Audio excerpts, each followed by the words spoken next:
యావత్తు తెలుగు ప్రజలకు, దేశ ప్రజలకు, ప్రపంచ మానవ జాతికి జగద్గురువులు, కాలస్వరూపులు, ధర్మస్వరూపులు, మహత్పూరక అగ్రగణ్యులు, మహారాణి సమేత మహారాజా శ్రీ శ్రీ అవినాయక శ్రీమాన్ వారు ఆశీర్వాదపూర్వకంగా తెలియజేయనిదేమనగా, సూక్ష్మంగా సాక్షుల నుంచి మీరు గ్రహించే ఒక ఫార్మెట్ అవుతుంది అది. ఇప్పుడున్న ఫార్మెట్ ఎవరిష్టం వచ్చేట వాళ్ళకి ఏదో చేయాలి, మీరు అనుకున్నట్టు సాధించాలి, అలాగని మోటివేషనల్ స్పీచ్, ఎలాగ డబ్బు సంపాదించాలి, లక్ష్మీ స్తోత్రంలో కూడా ఉన్నాయి అలాంటివి. నేను అవేమి మార్చకుండా నేను అక్కడ పెట్టాను. దాని అర్థం ఏంటో చూడండి. అవన్నీ లోకం కొద్దీ లేవు. ఇంకా అవన్నీ వాక్ విచక్షణలో చేరినటువంటి వాక్ విశ్వరూపాన్ని పట్టుకొని, వాక్ విశ్వరూపం అంటే డివైన్ ఇంటర్వెన్షన్ అంటున్నాను కదా. ఓ శబ్ద స్వరూపం, ఓంకార స్వరూపం, బాబ్ దాదా, ఇంకా ఇవన్నీ పెట్టిన తీరు అన్నీ వస్తాయి. ఇంకా అస్తమానం అన్నీ ఉపయోగించలేం కదా.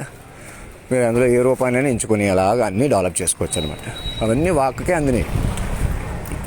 ఇప్పుడు ఫస్ట్ మీరు చేయవలసిన పని, దేశ అధ్యక్షుల వారు ఆయన కూడా ఆయన లెవెల్లో కమిటీ వేసేసుకోవాలి. ఏకపక్షంగా నిర్ణయం తీసుకోకూడదు. అలాగనమాట. ఎంత కమిటీలు ఉన్నా, రిపోర్ట్లు ఉన్నా, ఇక నిత్యం మానిటరింగ్ కమిటీ లేకపోతే అప్పుడు ఆ మధ్య 3 పిల్లలకు ఉరి శిక్ష కూడా ఆయన వేసేసాడు. ఆయన చేత దగ్గరుండి ఏం చేశారు. అవునా కదా. అలాగే ఉంటాయి ఏకపక్ష నిర్ణయాలంటే, ఫిజికల్గా అలాగే ఉంటాయి. అందుకే మీరు నిత్యం ముందుకు వెళ్ళే మనసుని పట్టుకోవాలి. మనస వాచ కర్మణ ముందుకు వెళ్ళేటువంటి తీరుని పట్టుకొని డెవలప్ చేసుకుంటూ ముందుకు వెళ్ళాలి.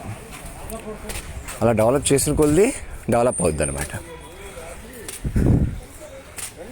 మొత్తం ప్రపంచం అంతా మాటలోకి వచ్చిన తీరు ఉందో చూసారా, వాక్ విశ్వరూపంగా అలా ఉంది. ప్రపంచం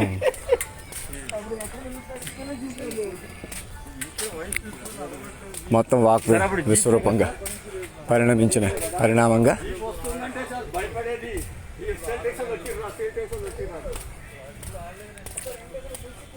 పరిణామ స్వరూపంగా యావత్ మానవ జాతికి అందుబాటులో ఉన్న తీరుని పట్టుకొని ఆల్రెడీ చెప్పిన, వినవలసిన, గ్రహించవలసిన అలా ఉంది ప్రపంచం. ఇంకా నీట్గా మీకు అదే సురక్షితం అనమాట, సేఫ్ సైడ్ అనమాట.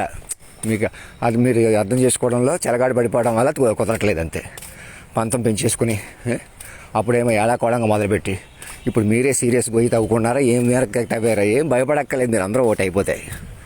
ఇప్పుడు కూడా ఓటు అయిపోయారా, ఓటు అయిపోయి ప్రెసిడెంట్ కూడా గ్రహించకుండా చేయగలుగుతున్నారు కదా. గ్రహించాలి, చేసుకోండి. నా మాట విని అక్కడ ఒక కమిటీ వేసుకోండి. ఉపరాష్ట్రపతి గారు ఎక్కడ ఉన్నారు, ఢిల్లీ వెళ్ళిపోయి అక్కడ కూర్చొని ఇంకా అస్తమాన విమానాలు వేసి తిరగొద్దని చెప్పండి ఆయనకి. ప్రతి ఊళ్ళు ఓపెన్ చేయడాలు ఇలాంటివన్నీ మానుకోవాలా. కూర్చుని చెప్పుకొని విన్ని అది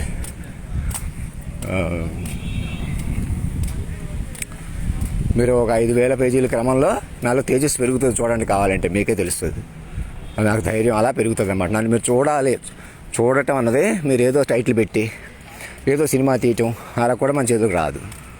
అదంతా ఎంత చెప్పినా ఎంత చూసినా మళ్ళీ పరగడిపే అవుతుంది అనమాట. అవునా కదా. మీరు ఆల్రెడీ తెలిసిన, చెప్పుకోవలసిన, వినవలసిన అలా వస్తుంది చక్కగా ఫార్మేట్ మొత్తం.